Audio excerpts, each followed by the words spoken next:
The honeymoon was short for this pope who heads a church with a deeply troubled past. His own is already in question. The Vatican is refuting claims that when he was a Jesuit priest, Francis failed to protect two fellow priests kidnapped by the Argentine government in 1976. Shasta Darlington has that story. A dark and in many ways unresolved period in Argentina's history. 30,000 people were disappeared during the military dictatorship that lasted 7 years, ending in 1983. Thousands more kidnapped and tortured. The role of Argentina's Catholic Church is murky, with some in the hierarchy supporting the junta. That shadow now hangs over Pope Francis. At that time, Jorge Bergoglio was the young head of Argentina's Jesuit order.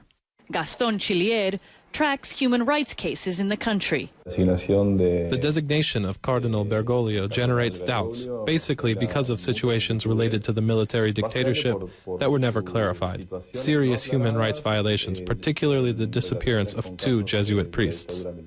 He's talking about the kidnapping of two Jesuit priests in 1976. One of them later accused Bergoglio of not doing enough to protect them. In his official biography, Bergoglio says he pleaded with the priests to leave their slum work to avoid trouble. He says he later worked behind the scenes to secure their release. One of the priests says he reconciled with Bergoglio years later.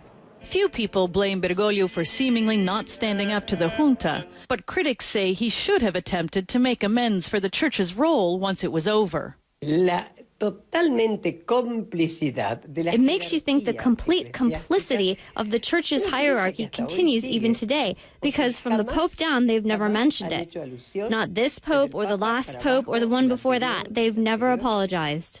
The Vatican spokesman said none of the accusations had been proven and shouldn't be dredged up now. We affirm that these accusations are not reasonable and are not based on facts and should not cast any shadow on the figure of the new Pope. The so-called dirty war is still very present today, with many junta-era leaders on trial. Some have already been sentenced. But many Argentines think that this should be a moment to pause and celebrate the election of the first Latin American Pope ever. A man who, beyond dispute, has been a champion of the poor and will bring a commons man touch to the papacy. Shasta Darlington, CNN, Buenos Aires.